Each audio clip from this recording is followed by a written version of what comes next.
Okay, so you gotta hear this, because it's one of the wildest stories in music I've seen in a long time. We're talking about a J-pop legend, a global superpower, and a concert that started an international firestorm, all because nobody was in the audience.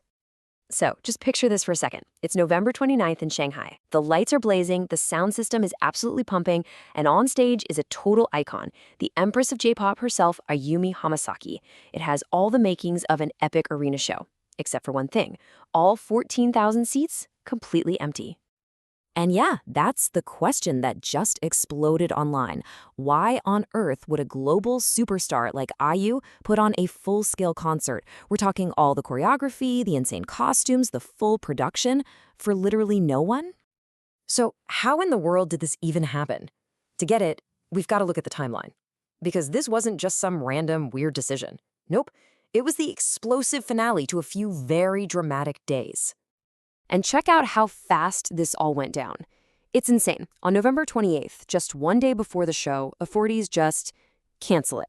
The stage, which, by the way, took 200 people 5 days to build, was ordered to be torn down. But then, on the 29th, instead of packing up and going home, Hamasaki and her crew performed the entire show anyway. The next day, she drops these jaw-dropping photos on Instagram. And then, on December 1st, the story takes an even crazier turn. Chinese state media just flat out says the whole thing was fake news. So, you're probably wondering what was going through her head. Why do this? Well, this quote she released pretty much says it all. For her, this wasn't just about being defiant. It was a statement, about how art is supposed to connect people, even when politics is trying to pull them apart.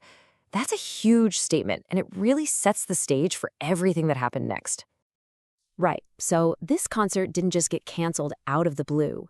It was actually the biggest and most public casualty of a major political storm that was brewing between China and Japan. The official reason they gave for the cancellation was this phrase, 不可抗力. It's a legal term that means force majeure. Basically, some big unforeseeable thing happened that makes it impossible to go on with a contract. But in late 2025, this phrase started popping up everywhere, and it basically became code for we're shutting you down for political reasons. And trust me, this was not a one-off thing. In just 1 month, more than 20 Japanese cultural events in China got canceled or indefinitely postponed. We're talking other concerts, fan meetups, even movie screenings for stuff like Crayon Shin-chan. It was like a total freeze on any kind of cultural exchange. So what kicked all this off? What was the spark? It was this one sentence from Japan's Prime Minister Sanae Takaichi. The moment she said a Taiwan emergency is a Japanese emergency, Beijing responded, and they responded fast. And it seems like Japanese pop culture was the first thing in the crosshairs. Okay, so this is where the story gets really wild. As soon as those photos of the empty arena hit the internet and went viral, it kicked off a full-on propaganda war. You had two sides, each trying desperately to control the story. I mean, you had two totally different realities being pushed. On one hand, Hamasaki's team was super clear. We performed a full concert, we recorded it for the fans, and we have dozens of people who were there to prove it. On the other side, Chinese state media went into total overdrive, calling it fake news and saying the photos were just leaked from a rehearsal. They even somehow produced this supposed apology letter from a local photographer. But the stories from people who were actually in the room, well, they paint a completely different and honestly really emotional picture. Her personal beautician, Mika Takahashi, wrote about this moment. Seeing IU crying silently as the stage lift brought her up to face an empty arena, does that sound like a normal rehearsal to you? No way. It sounds like a team that was totally united, determined to see this through no matter what. So Beijing tried to just erase the whole event, label it fake news and make it go away. Well, that did not go how they planned. At all. In fact, it backfired in a huge, spectacular way on the world stage. It's like instead of putting the fire out, their denial just threw a giant can of gasoline on it. All of a sudden, every major international news outlet was covering this. The BBC, Reuters, Bloomberg, the story of the concert for no one was suddenly global news, and it was being framed as this epic clash between an artist and an entire government. And honestly, this headline from a French radio station kind of sums it all up perfectly. Their attempt to control the story just made everything so much worse. It turned what could have been a regional political spat into this worldwide story about artistic freedom versus censorship. And this whole situation led people to start using this phrase, 地句反噬, which basically means boycott backfire.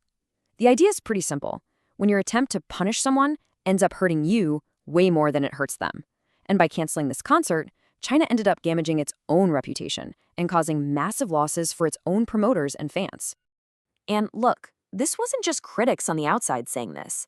This quote comes from Hu Xijin, who used to be the editor-in-chief of the Global Times, which is a state-run newspaper. So when a guy like that is publicly admitting that the damage to China might be worse than the damage to Japan, you know the backfire's serious.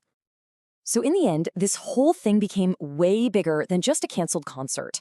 Commentators started calling it a civilization test, a really clear contrast between two totally different ways of handling a tough situation.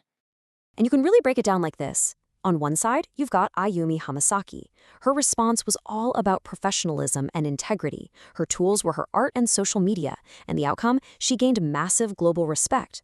On the other side, you have the authorities. Their response was coercion and denial. Their tools, state media and force. And their outcome, they lost a ton of credibility around the world.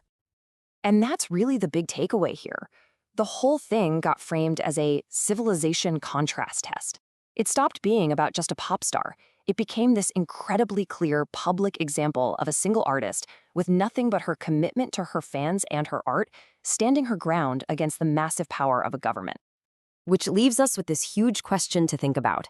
In our world today, where information itself is basically a battlefield, can a single determined act of art, a performance to an empty room, actually be more powerful and echo louder than a massive state-run propaganda machine? In this case, it really seems like the answer is a definite yes.